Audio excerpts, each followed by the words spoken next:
मायारसादारणसारसीरं नमामि वीरं गिरिशारधीरं नमामि वीरं गिरिशारधीरम्।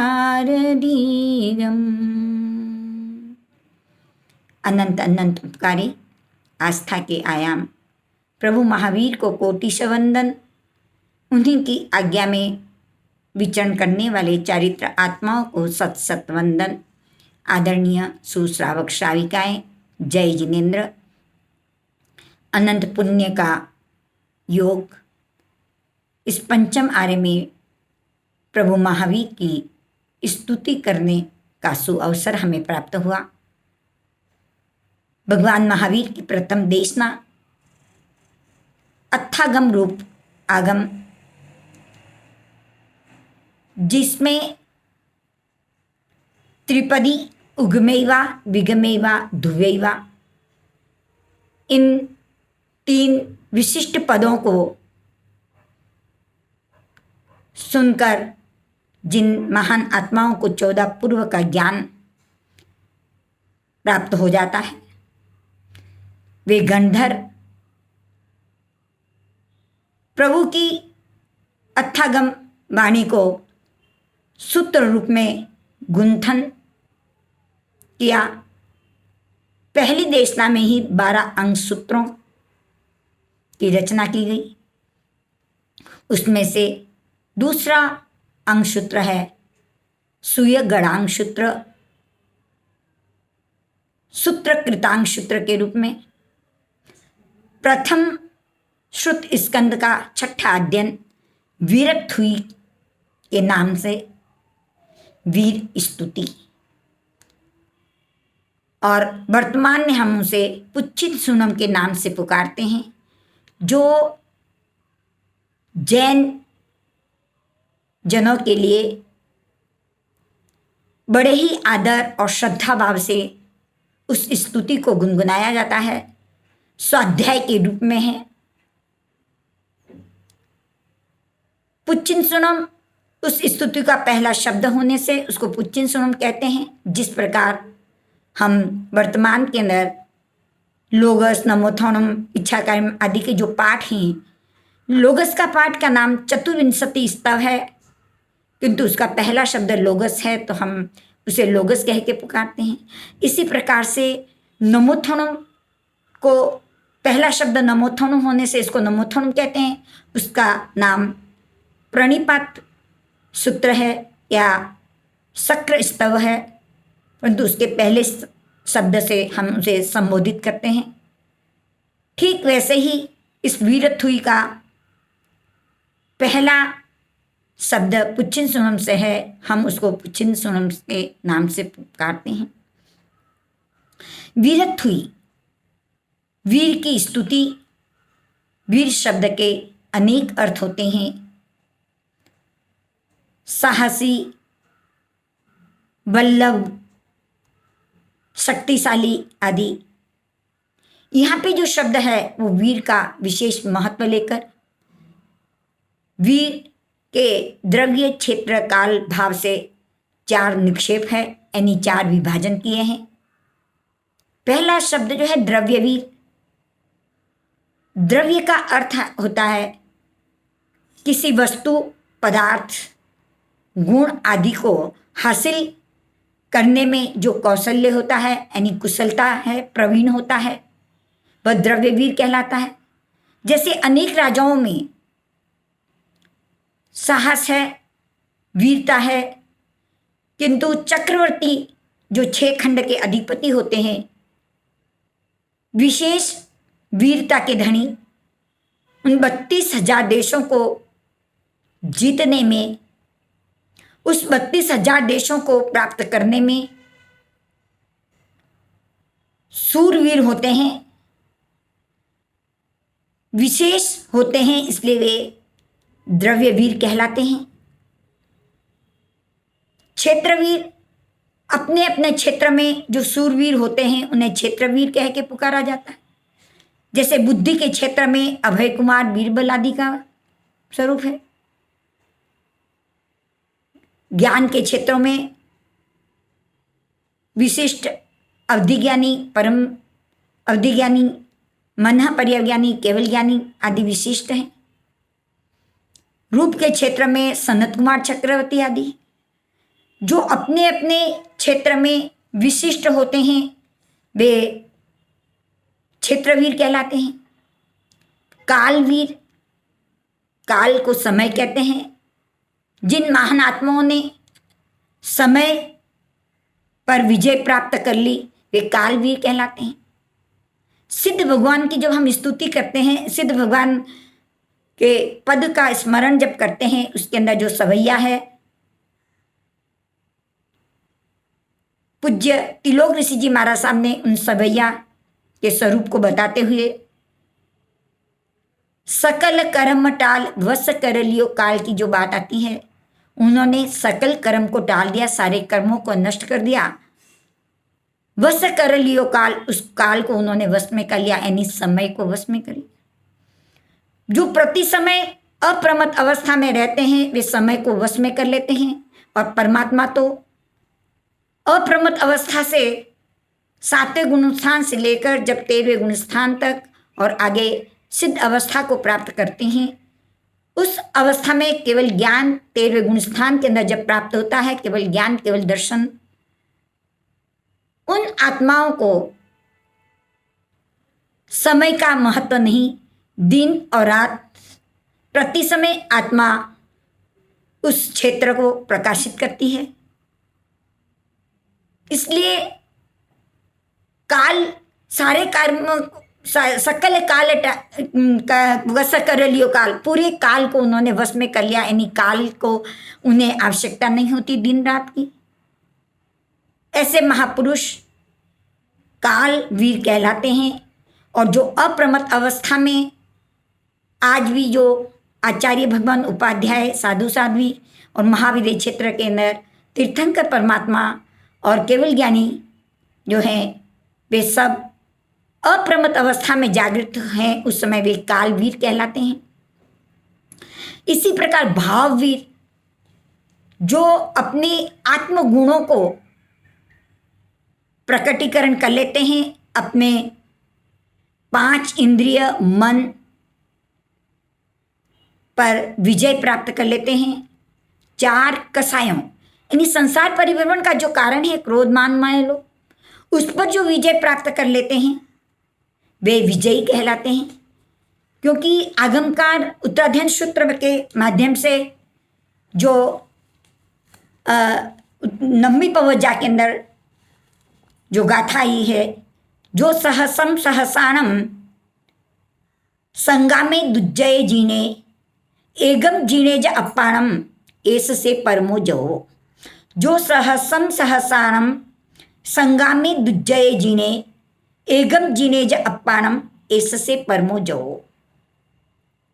जो सहसम सहसाणम यानी लाखों, 10 लाख संग्राम को जीतना कठिन है, दुर्जय है, फिर भी जीत लेता है।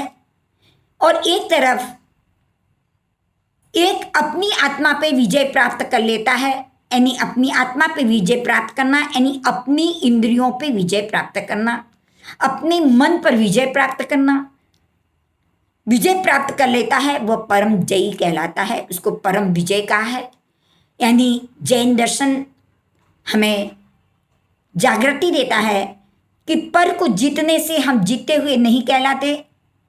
जीतना है तो स्वयं को जीतना है, अपने इंद्रिय और मन को जीतना है, अपनी कसायों को जीतना है, अपने कर्मों पे विजय प्राप्त, इन्हीं कर्मों का क्षय कर विजय प्राप्त करनी। जो स्वयं को जीत लेता है उसी को आगमकार ने जीता हुआ कहा है। तो भाव वीर वो कहलाते हैं जो अपने इंद्रियों के विषय, मन और कसायों को जीत लिया है। और प्रभु महावीर की स्तुति करते हुए महावीराष्टक के अंदर भागचंद्र मुनि ने वहाँ पे 7वें श्लोक के अंदर दिया है, अनिर्वाह रौद्रे कस काम शुभ त्रिभुवन जयी काम शुभटः।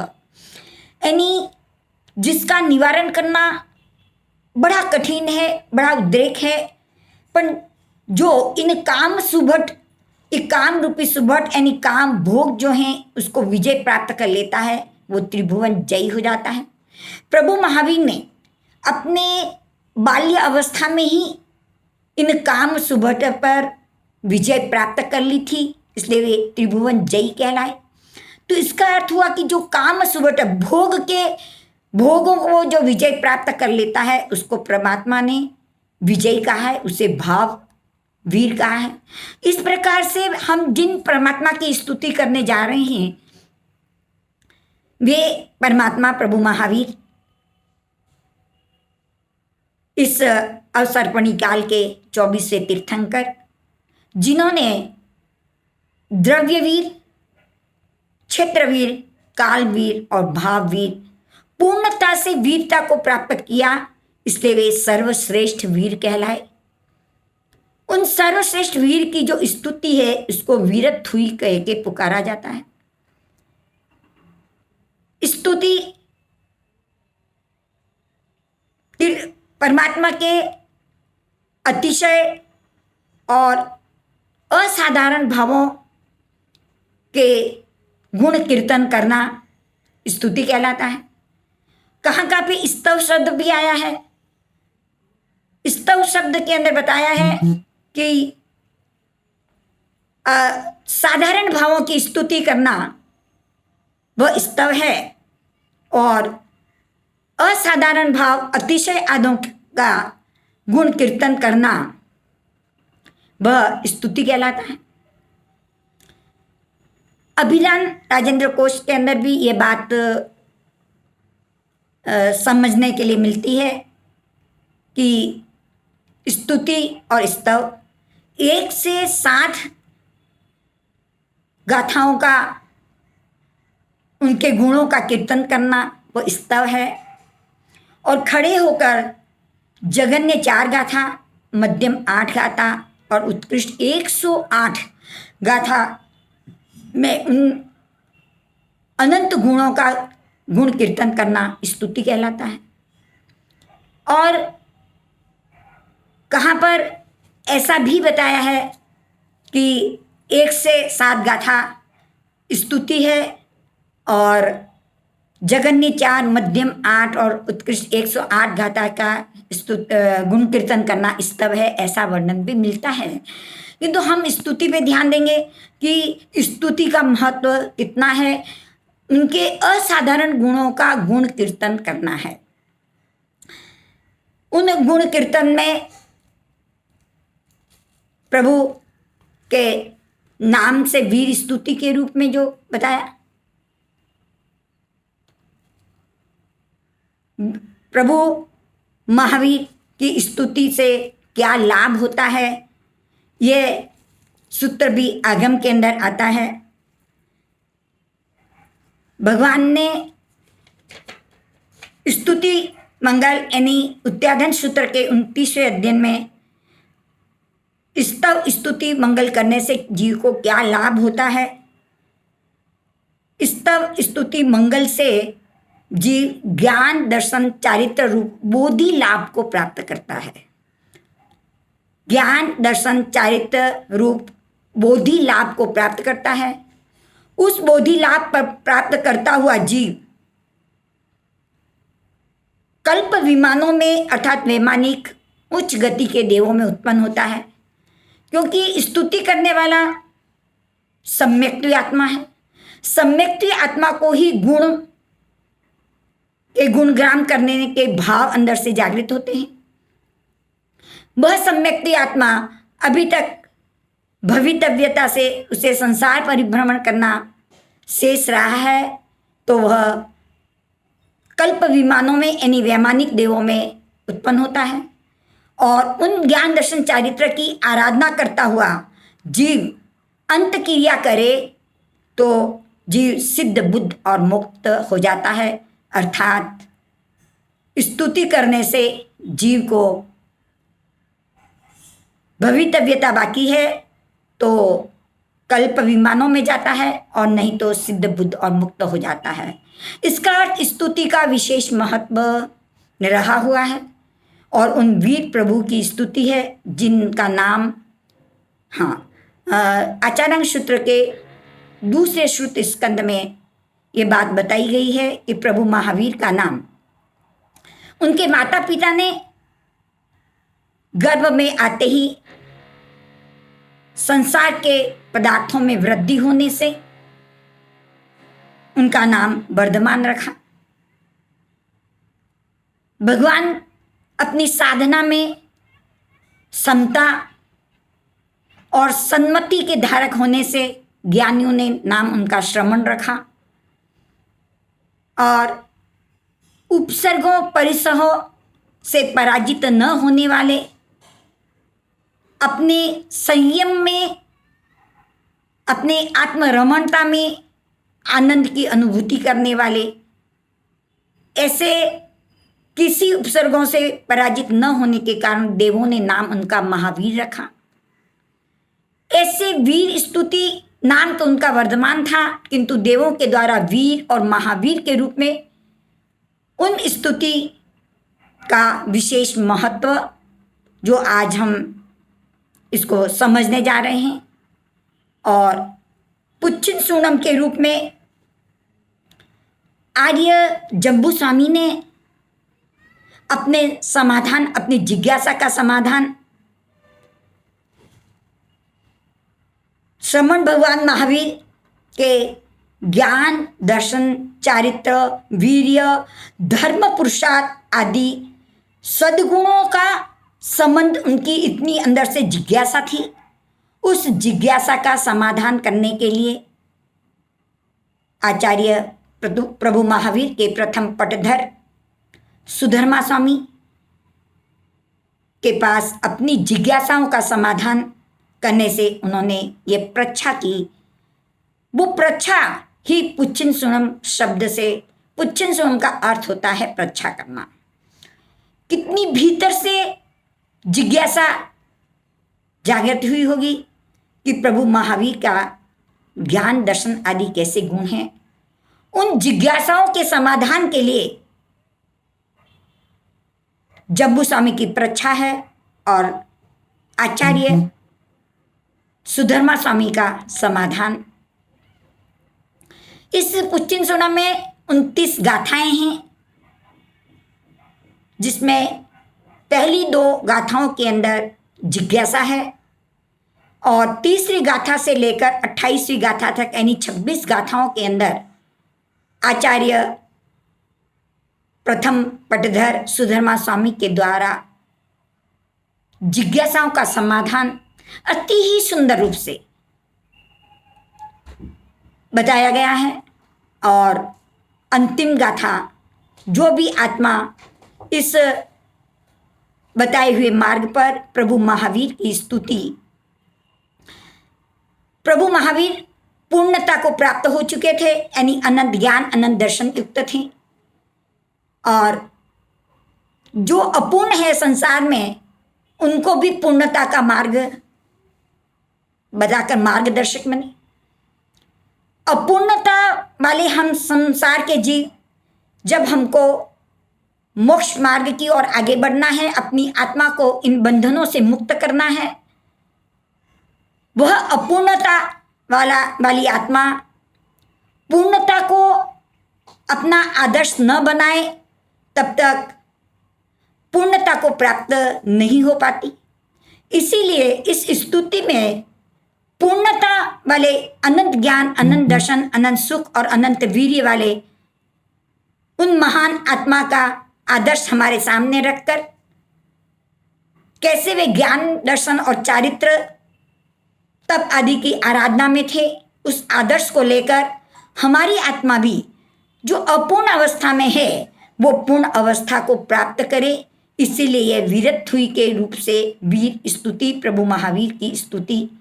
तो आज हमने सिर्फ बहुत ही साधारण रूप से वीर शब्द का, स्तुति शब्द का और पुच्छिन शब्द का स्वरूप क्या है।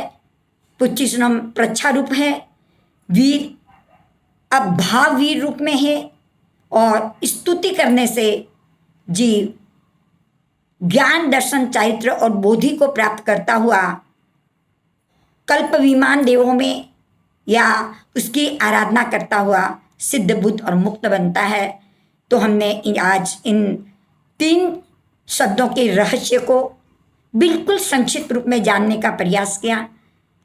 अगली क्लास के अंदर हम पुच्छिसम के स्वरूप को समझ करके उसमें जो विशेषता है उसको जानकर हम अपनी आत्मा का कल्याण, स्तुति, हमारी आत्मा में जिनकी स्तुति की जाती है उसका महात्म्य, अंदर में रहे हुए हमारे गुणों का प्रकटीकरण होता है।